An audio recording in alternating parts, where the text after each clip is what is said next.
The Beginnings by Rudyard Kipling. It was not part of their blood. It came to them very late, with long arrears to make good, when the English began to hate. They were not easily moved.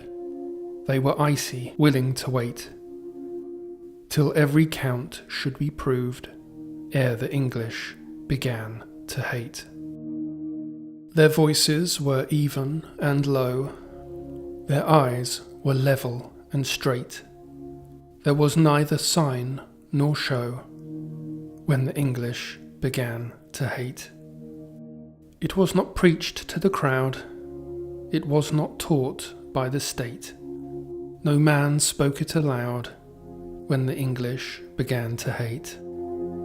It was not suddenly bred, it will not swiftly abate. Through the chill years ahead, when time shall count from the date that the English began to hate. This is a poem that several of you have asked me to read, so here it is. It seems somehow to have been transformed by the internet into a version called The Wrath of the Awakened Saxon, but this is Kipling's original. It is a great poem, which, like all of Kipling's work, is masterfully observed and executed, but which speaks to historical truths that conjure terrifying scenarios for our future. It's about the way in which the English people come to hate, how it is an unnatural condition for us, how it is slow to emerge and slow to fade, considered, calm, chilling in fact. I think we could say that this now also applies to most of the white peoples of the Western world who have seen their countries badly wounded by third world immigration. Small wonder then that the interest in this poem, and in Kipling's work generally, has seen a huge recent revival. Since the end of World War II, most Western governments have followed a policy of multiculturalism, which is an idea whose credibility died long ago. Cultures and races manifestly have no interest in integration, and the stark division between communities causes only enmity and distrust. The one thing that multiculturalism has taught us is that tribalism is endemic to our species. The globalists created a space for their multicultural project in our formerly homogeneous countries by teaching us to put other peoples and their cultures and religions above our own, to consider our own flags as racist symbols, to feel only shame for our past. We were told to celebrate some alleged benefit of diversity that has never even really been explained to us. We were just expected to accept it. I say to you now that diversity has become our greatest weakness and liability. It has undermined Western culture to the point where everyone at the diversity party is celebrated except for the hosts. We have been made to forget who we are. Perhaps multiculturalism at first seemed like something we could control and which would enhance our countries in an interesting but peripheral way. Perhaps it could even have worked if the diversity had been kept at a low level. But then things got crazy. Our borders effectively came down. London became majority non-white. Immigrant ghettos and no-go zones became features of almost every town and city across the West. People smugglers were allowed to ply their gruesome trade with minimal interruption from our governments. Our towns and cities were filled with people whose cultures and tongues we didn't understand, who prayed to different gods, and who preferred to live separately from us while living on our dime. As the momentum of the multicultural experiment gathered pace and confidence, ideas of integration were quietly abandoned. As white identity was shunned, denied, and sidelined, it was suggested to us that perhaps it might just be for the best if we quietly accepted our demise. That the European peoples had had a good run, and that the time had come for us to make good on the debts of our regrettable past. We were to go gentle into that goodnight. I will not be going gentle into that goodnight. This campaign of anti-white hatred and the promotion of materialism over tradition and folk have had a devastating effect on us.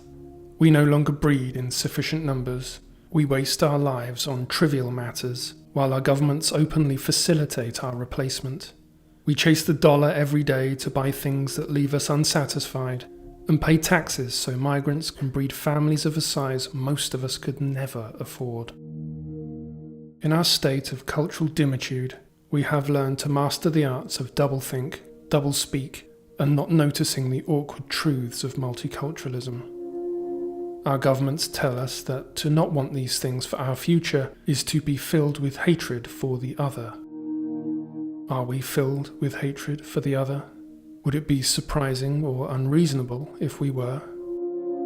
Perhaps the English and all the European peoples are finally learning to hate. To hate those who opened our borders and keep them open, making us poorer and less safe. To hate the unrelenting demands of the entitled arrivals landing on our shores, those who clearly believe we have been too enfeebled to resist them. We really don't like this wristband because of we can eat like good at it. Someone comes from outside and eat it, and the accommodation is not really nice and really dirty. I take a picture, I send to the home office, and they don't reply me. But some people would say that people here in this country are trying to be helpful. They're being giving you accommodation, they are giving you meals. This is a way of you being able to get what you're entitled to. There is a three time meals, but my meals is not good. It's 2 times every day same, and really we don't feel good with this food. It's not for health care, and we live in the accommodation rooms. It's 6 people in one room, and we really it's not health care, and there's it's a very dirty place in it. But do you think that the British people, the British authorities have been welcoming to you by allowing you to stay here to seek asylum? Yeah, we seek our asylum, we are allowed to the UK, and we come for our accommodation. And in there is a Link's house, there is a manager, and everyone they don't respect us like strictly. We can see all over the West the rise of our people against the impossible situation into which we have been put. Our mounting fears about the failed multicultural experiment will inevitably find expression. And the energy behind our frustration is only intensifying.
The globalists are playing with a powder keg, and they know it.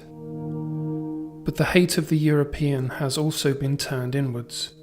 Many of our brothers and sisters have been convinced that they are evil people just for being white. They have been convinced that if only we could be bred out of existence, then the world would be a better place. If the white race right now were a person, it would be a self-harming teenager. This insanity is the fruit of decades of neo-Marxist indoctrination, which understands that the West can only continue to exist while the European peoples control it. No other people can do what we have done. But despite the damage done to us by multiculturalism, we would never have voted for it, and this is the reason we were never asked to. our governments knowingly betrayed us.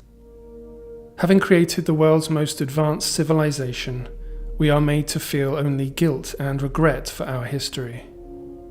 We are to be remembered as slave owners, not the creators of the modern world. We are told that no sacrifice will ever be enough to pay our debt.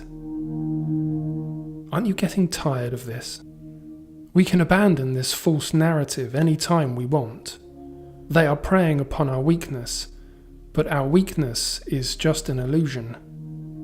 But our people have increasingly had enough and are acutely aware of the civilizational threat we are facing. That hatred? That's a hair's breadth away from bubbling over and out of control. These thugs who have got so used to bullying enfeebled whites, these infiltrators who rape our daughters as a cultural pastime, they will crumble before us when we come together and act as one. Evil thrives when good men do nothing. And the evil has reached the highest levels of government. Just take a look at this. पहला मुसलमान house of Lords में कुरान लेके वहां पे दाखिल हुआ। अल्हम्दुलिल्लाह house of Lords में 15 साल हो गए, मैं पहला मुसलमान था हाउस ऑफ लॉर्ड्स में। आज तो अल्हम्दुलिल्लाह तकरीबन 20 पार्लियामेंटेरियंस हो गए हैं ब्रिटिश पार्लियामेंट के अंदर, दोनों हाउसेस के अंदर। बहुत सारे काउंसलर्स हैं, मेयर्स हैं, लॉर्ड मेयर्स हैं, मेंबर्स ऑफ यूरोपियन पार्लियामेंट है। लेकिन मैं आपको बताऊं, चाहे मैं तकरीबन 45 साल हो गए बरतानिया में, और वहां खाता हूं, वहां पीता हूं, वहां पे पीता पानी हूं, वहां ही मजदूरी करता हूं हाउस ऑफ लॉर्ड्स में। लेकिन जब भी मुसलमानों की बात आए, पाकिस्तानियों की बात आए, तो सच्ची बात यह है कि खड़ा हो के वो जंग लड़ता हूं और इंशाल्लाह अपनी बात मनवा। Yes, the enemy lies deep within our body politic, but only our atomization stops us from once again taking control in our own lands. These infiltrators are nothing special, and only continue with their program of destruction due to our apathy and inaction. This vicious criminal had assumed the British public would not intervene as he fled the scene of his latest attack. He was wrong.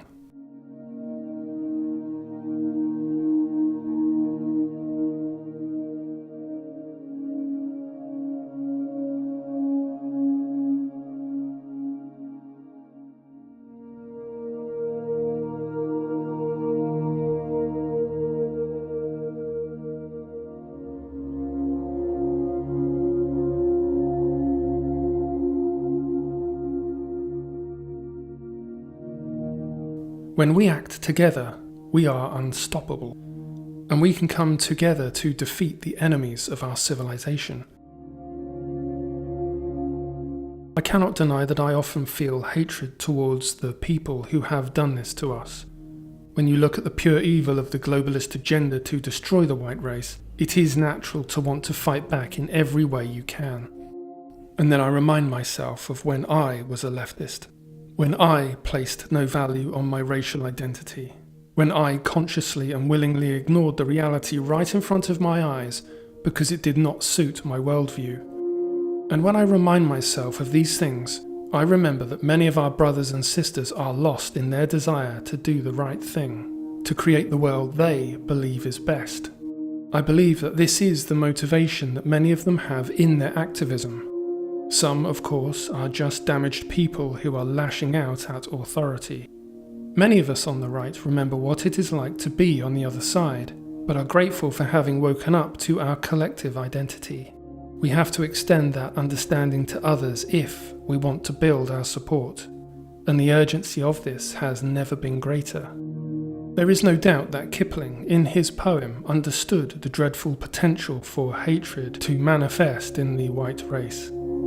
Though it is not natural to our way of thinking, it lies deep within us. It just requires the right trigger. And when that trigger is found, it will be a point of no return.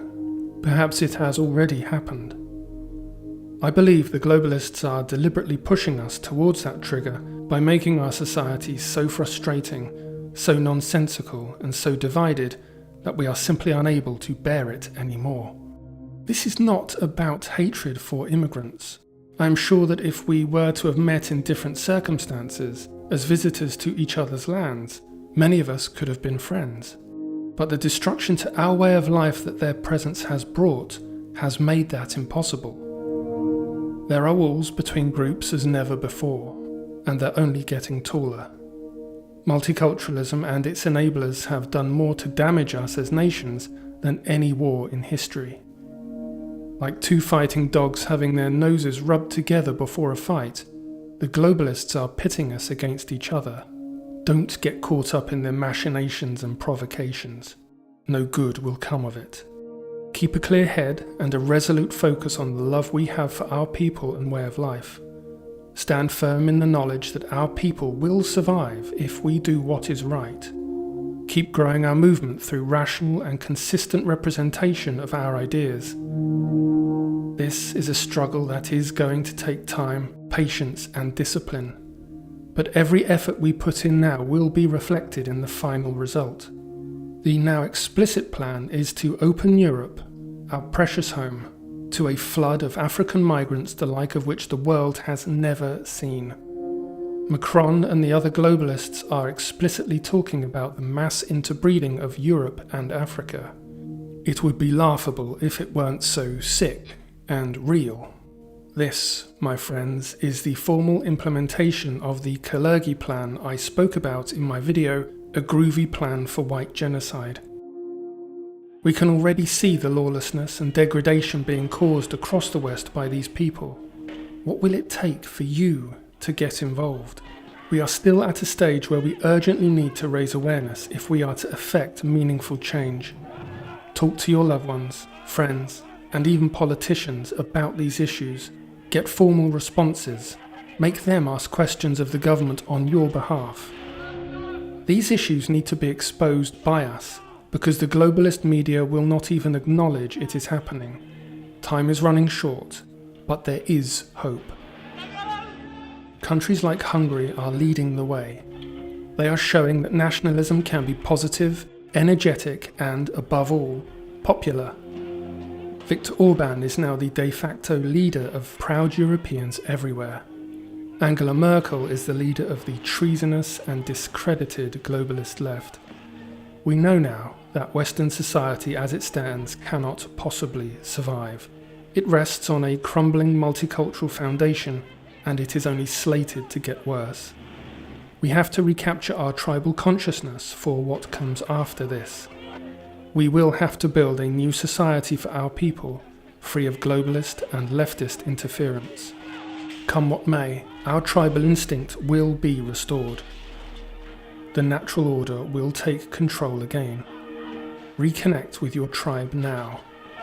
You will need it in the troubled times to come. Until next time, be well.